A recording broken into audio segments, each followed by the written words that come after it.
Hi, I'm Andy Lopata. I'm the co-author of the Financial Times Guide to Mentoring. Best advice I ever got was not to be attached to the outcome. Just do things and see what happens. Ooh, that's beautiful advice. When did you get that? How has that helped you, Andy? I got that on a business accelerator course run by a guy called Baiju Solanki just before the pandemic hit. It's an acronym, NATO, not attached to the outcome. And it's so powerful because we prejudge things that we do, and we stop to question everything, and it's the enemy of risk, it's the enemy of innovation. So if you just try things and see what happens, you never know where it might go. I love that. I love Me that. too. And Me it's an too. acronym too. So And that it's an makes it acronym. easy to remember. I Yeah, I I, I enjoy acronyms. So with that, you wrote this cool new book about mentorship. So hold it up. Let's see the copy of the I book. will. Oh, now I have to be careful because our brief and rather deranged former Prime Minister Liz Truss appeared on Fox News last week, and she did this. She said, "Here's my new book," Oh and no. then she did this, and Oh she no. held it Tell upside us about down. her. So I'm going to hold it the right way up, and it's a much better book. The That's Financial funny. Times Guide to Mentoring, which I co-authored with a New Yorker, Dr. Ruth Gotian. Very cool. Very cool. So tell me, why write about mentorship? Why is mentorship so important, Andy? It's well, from a personal perspective, why I write about it, it's been a journey for me, and it was quite interesting. If I realized maybe a year or two ago that my the books that I've written show the journey I've been on over the last 25 years that I've been in this space. Because I've written initially when I ran networking events, I wrote about how to run networking events and how to network and speak in public were my first two books. Then I was working more and more with sales teams, and I wrote a book about referrals. Then I started working with leaders, and I wrote Connected Leadership. And then I got into vulnerability and wrote a book called Just Ask. And mentoring has formed a part of all of that journey, particularly when you start getting into vulnerability. The support that you get from other people is so important. And mentoring is just a way of formalizing that. Not always formal mentoring, to be fair, but it Mm. is a way of formalizing that support. So it's an evolution for me personally.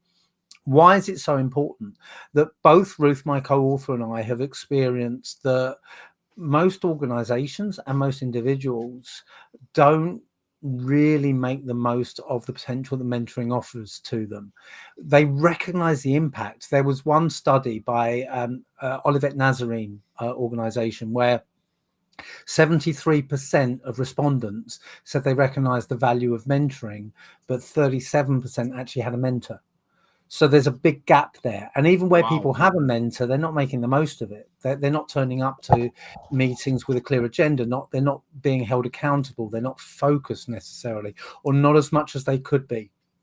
So we felt that there was a gap in the market for a book that really took put a strong grip on this topic and said this is impactful, it does make a difference, but you have to be a more effective mentor, and you have to be more thoughtful about the way you approach it.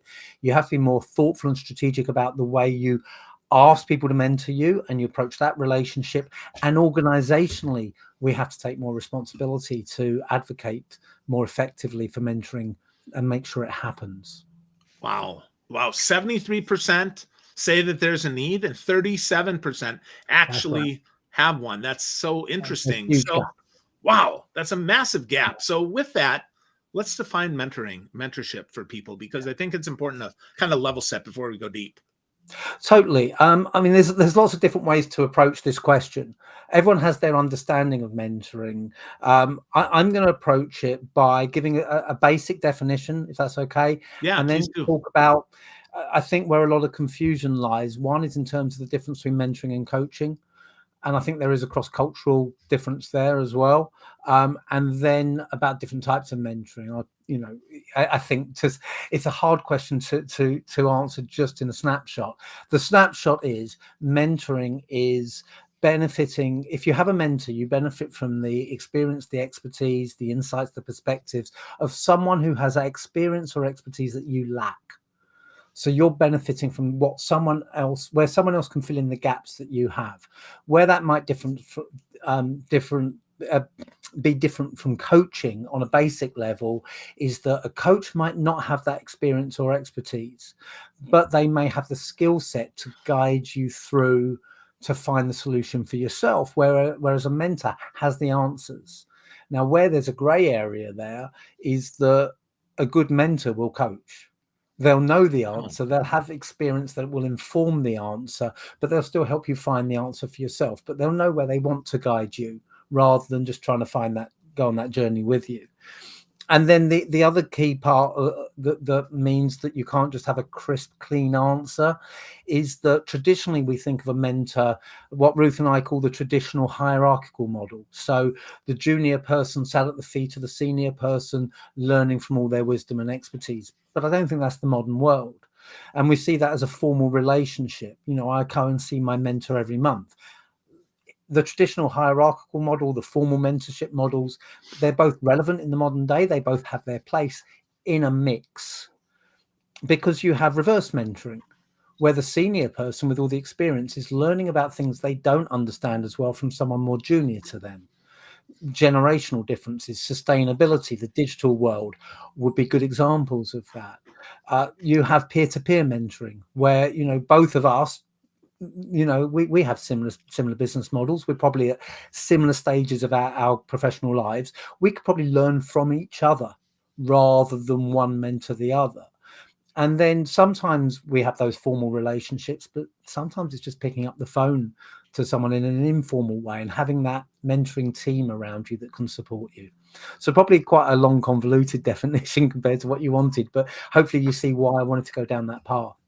No, I don't think that's convoluted at all. I think it's important because, if there was just one answer, you wouldn't need a book, right? That would be, really, right? That would be pretty It'll be simple a to tweet. do. It'll be a Yeah, tweet. it would. Yeah, that's right. A tweet or be an article. And I think that's interesting. So let's talk about the informal kind, because I think that's the kind that a lot of us are able to do now because we're dispersed. I don't get to see my mentor like I once did. So informal mentor, is it as simple as just pick up the phone and say, "Hey, Andy, I need some help," or how does that work?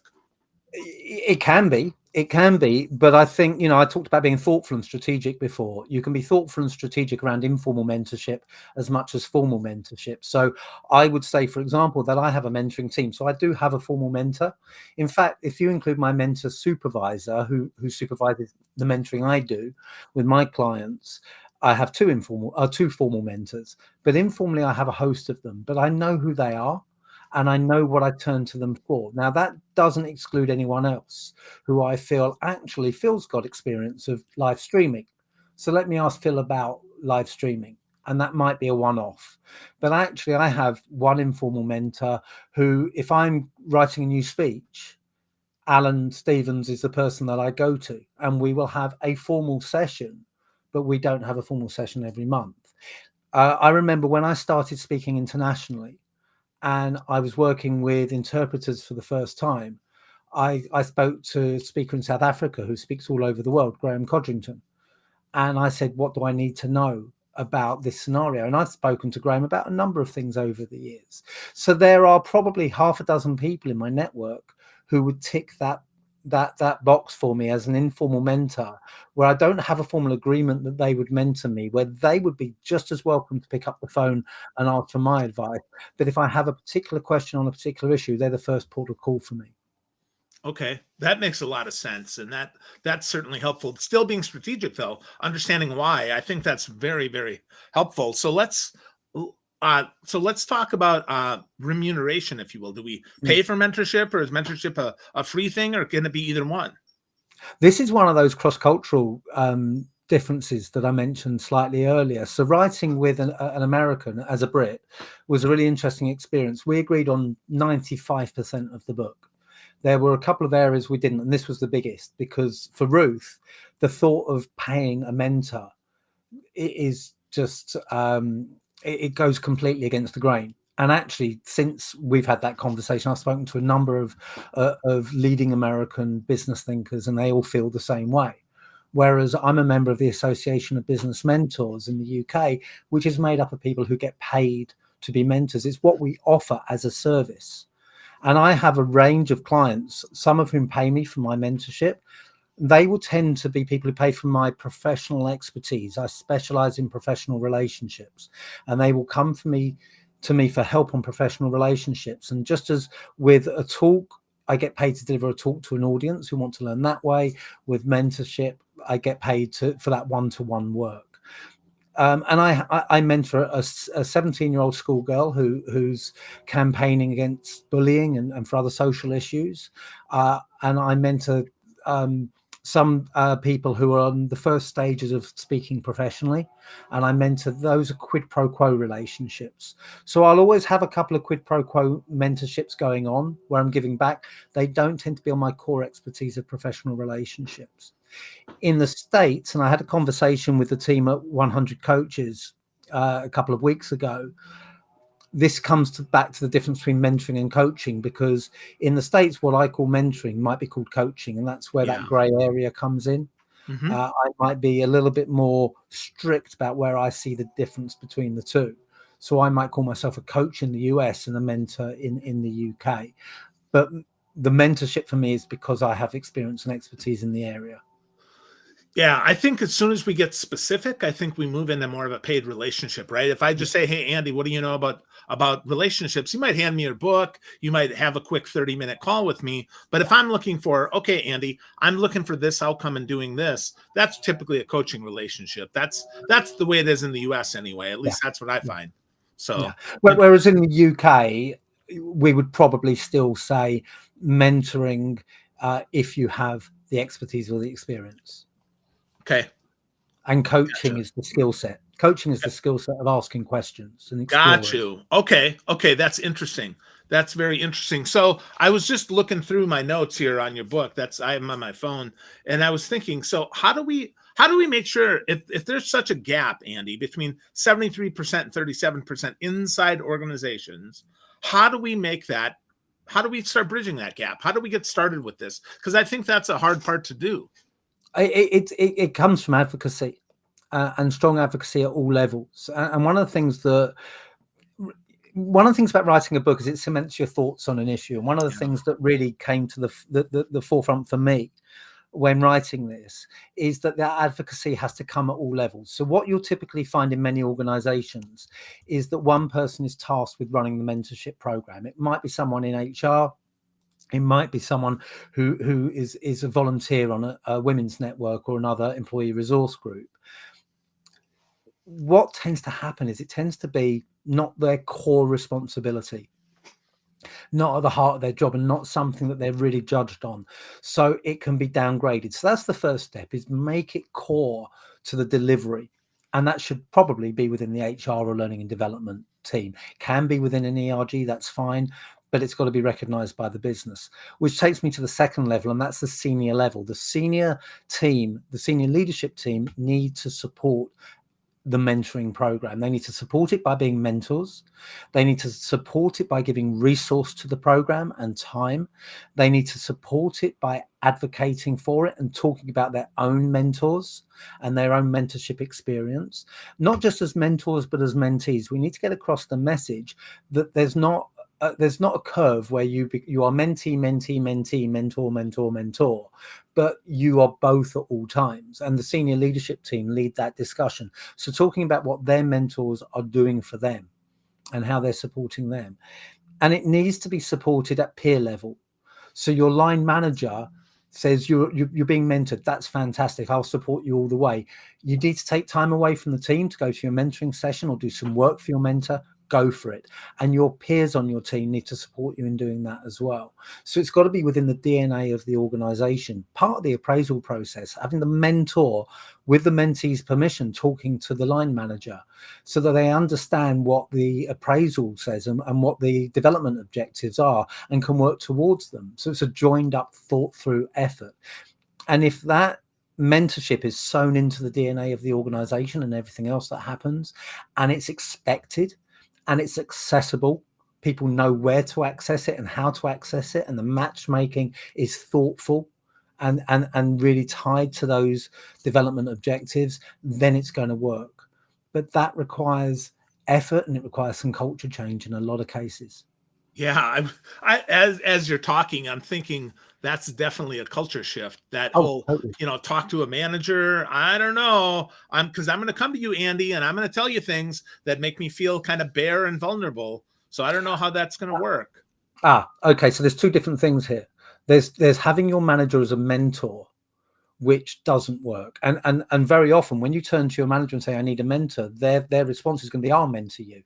Now, they can be part of your mentoring team, but they shouldn't be your formal mentor for the reasons that you said. There's a conflict of interest there, and you cannot be fully vulnerable with your manager.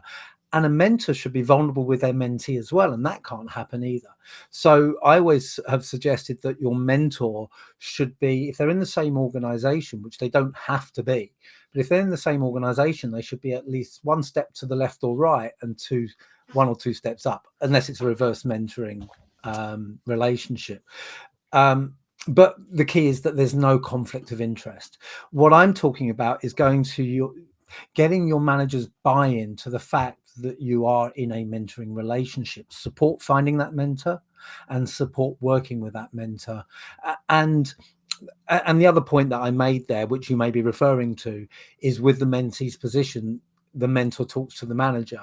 There are conversations you can have, and there are conversations that are confidential, and that's where you've got to have an open communication, so that it may not be that I wouldn't expect the mentor to report back everything to the line manager, but the mentor needs to know this is what the line manager says you need to achieve. And sometimes it's helpful if they can have a conversation, but the mentor needs to be very mindful about what they can share and what not. Yeah, well, that alignment is so important, not just Mm. organizationally, but to your point, right, up and down and sideways. Because if everybody has a mentor, now it's not seen as a weakness. If everybody has a coach, now it's not seen as a weakness, and it's not something that only executives get.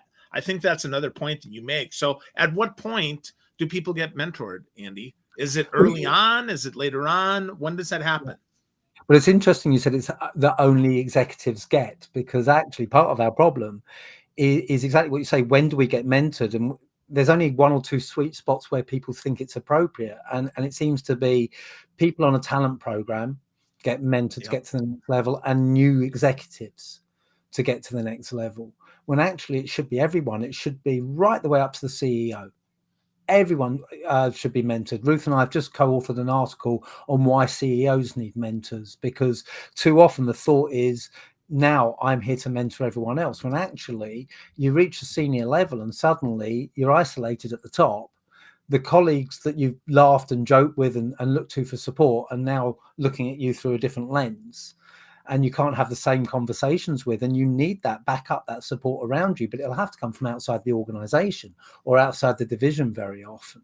So it is at every single level. There is no simple answer to when should I get a mentor. You get a mentor when you're ready. I'm mentoring a 17-year-old schoolgirl.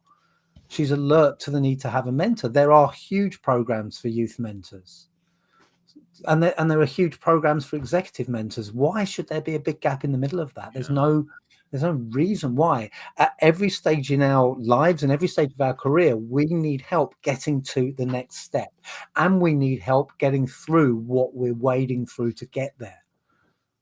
So why not ask for that help all the time?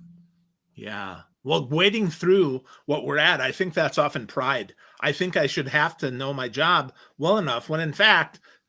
people are different. That chemistry, if you will, of the people always makes that different. So with that, Andy, what are some of the pitfalls that come with mentorship? Well, you touched on one, partly in that question and partly in your comments a bit earlier, and that was not being seen as vulnerable, and seeing vulnerability as a weakness. That's the problem. That's the mindset issue. Vulnerability is a strength. Saying that I can have support around me is a strength.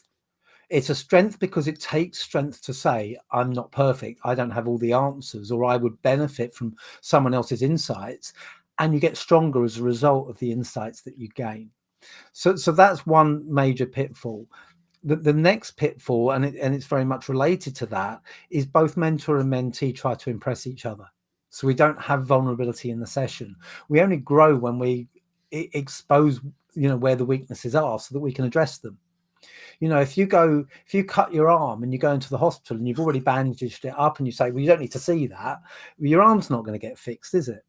No. So we have to expose the wound. And very often we'll learn from the mentor's own experiences, which means they have to not worry about impressing as well. There's a quote, I think I share it in the book, from Dame Catherine Granger, the chairwoman of UK sport, former Olympic rowing and world rowing champion. She was quoted in a Sunday Times article a few years ago, where she said, "You don't want your coach to sugarcoat it for you." So we need that ability to have open, honest conversations. Another pitfall, I touched on it earlier, is a lack of strategic thinking, planning, and accountability. So why are you being mentored? Don't just find a mentor because I say you should have a mentor. Find a mentor because you have an objective, a goal. You've identified something you need to work on, and find the right person who can be the right fit for that, and then talk about that with them. Communicate what you want to achieve, communicate how you'll recognize success, communicate progress all the way through, let them hold you accountable, and constantly review. Because if you've got a really good mentor, your objectives might change. What you thought was your goal might not be your long-term goal if they help you see things through a different lens. So that constant objective setting, strategizing, review, accountability is key, and it doesn't happen often enough.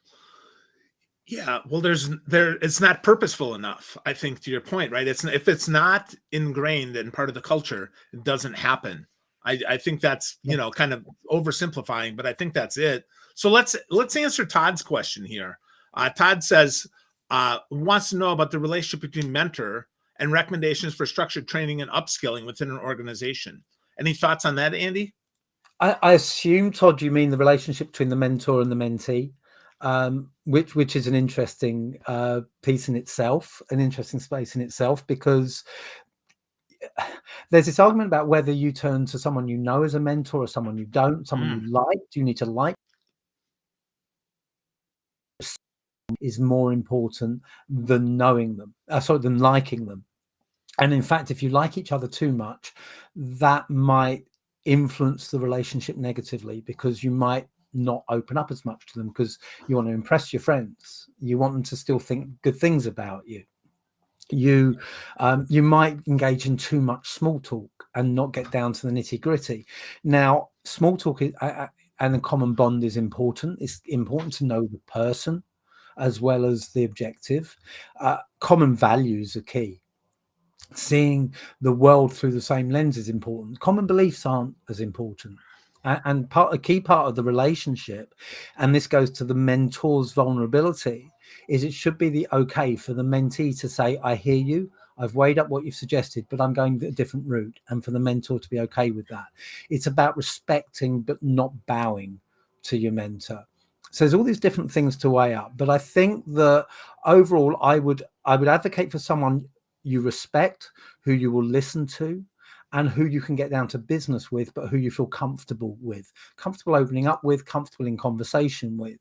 But you don't have to like them. I happen to get on very well with my mentor, and we actually, the first time we sat down for a formal mentoring conversation was over lunch in a really nice, you'd love it, traditionally English restaurant, very traditionally English restaurant in the Strand in central London.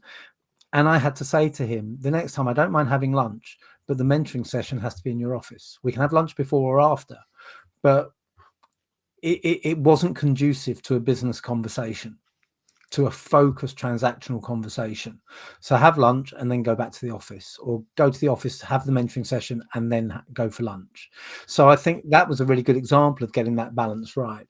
In terms of Todd's question about upskilling with an organization and structured training, Ruth and I found that there wasn't a lot of structured training available for mentoring. The Association of Business Mentors in the UK, which I mentioned earlier, is the best that we have found globally at this stage. They offer master's level training for mentorship, and I'll share a link with you at the end to our book website, and on there we have a resources page including the links to those sessions. Ruth, my co-author, has 2 LinkedIn learning courses on mentorship as well that are very, very good. And there are other courses that we provide links to. So I'm happy to provide that link at the end. And then if you go to the resources tab, you'll find all of those. Cool. Well, before I ask the last question, you read my mind there. I'm going to share that website for Yeah. folks that they have it. It's at mentoring-guide.com, mentoring-guide.com. You can get a copy of the book. You can learn more about this. Andy has a lot of resources there. I checked it out. A lot of great stuff there, Andy. So last question here before we ask how to get in touch with you, and that is this. I want a mentor. How do I start asking that question? Be clear, first of all, what you want to mentor for. It goes back to what I said earlier. Be really clear about your objectives. Once you've got clarity about that, ask yourself who demonstrates success in that space, who has the experience you're looking for or the expertise and has demonstrated it in a way that really resonates with you. If you know them, again, this was the other point of disagreement with Ruth, and I think it's a very personal thing. Ruth and a number of other leaders, it is not just stand alone with Ruth. And again, it might be a British versus US thing. I don't know. Strongly believes you don't ask someone to become your mentor. Someone else who believes that, who you may know, is Dory Clark, fantastic leadership thinker. I know Dory. Yep. So, and I understand exactly where they're coming from, because it can make for a very awkward conversation. I differ. I have asked people to be my mentor. Some have said yes, some have said no, but I've been okay with a no, and that's really important. Don't take it personally. There are good reasons why people would say no, and I don't feel anyone's felt uncomfortable by me asking. And similarly, people have asked me to be their mentor, and I've said yes and I've said no, but the relationships have continued. So my personal approach is that you can ask. It's better to ask if it's someone you have an established relationship with. I think if I turn around and asked someone I'd never met before to be my mentor, it would be a bit weird, be a bit strange. But if we take Ruth and Dory's line, ask for some help, ask for some advice, give some feedback on what you've done as a result, build the conversation over time, build the space where they become your mentor. Now, they may become part of your mentoring team, an informal mentor at that stage. If at that point you feel it can evolve further and it feels naturally, tell them, look, I really appreciate the advice and support you've given me. I know you're a busy person, but I would really love to be able to sit down with you once a month and just reflect and review and just help me on this journey to get to this stage. Now, we talked earlier, and you mentioned it, about having precise objectives from your mentorship. If you were to say, could you help me get to the next level, and can we focus on that, then that gives them a defined outcome, defined time, and that may make it easier for them. So that may be an approach that you could take. If there's no one that springs to mind, ask your network. Ask people around you, who do you think would be a good fit for this? And if you're still not getting results, start looking outside to people who really stand out for you, and take that approach I talked about just asking their advice on something. How would you approach this? But the most important thing in all of this is, if you ask, whatever you ask, be okay with a no. Don't take it personally. I talk about the 3 reasons we don't ask for help in the book, as I do in a lot of my other work. And the third one is, and I've talked about being vulnerable being one, that's my second one. The third one is that we assume people will say no, and then we assume that it's personal when they do. Don't assume people will say no. Give them the privilege of doing so. And if they do say no, be okay with it. There may be 100 reasons why. And if you're asking people you've got a strong established relationship with, then you shouldn't be the reason why. Yeah. Well, and that gets back to your first point. Don't be attached to the outcome, right? Be not attached to the outcome and have that. So that's awesome. Again, this is Andy Lopata. Mentoring-guide.com is a copy of the book. But Andy, if people want to get connected with you more, read some of your articles, where else could they go? Where should they connect with you? Yes. Well, I've got a monthly blog on psychologytoday.com. So you can look on there, on my website, which I'll share with you in a second. I've got the Connected Leadership podcast, which is out every Monday. So today's episode is with Telly Leung, who played Aladdin on Broadway and was in Glee. Really fantastic conversation with Telly. So I have some amazing guests on the Connected Leadership podcast as well. So there's two places I would point you. My website is lopata.co.uk. As you can see, the spelling of my name, lopata.co.uk, or andylopata.com if you want to keep it American. And then my link tree is linktr.ee/Andy Lopata.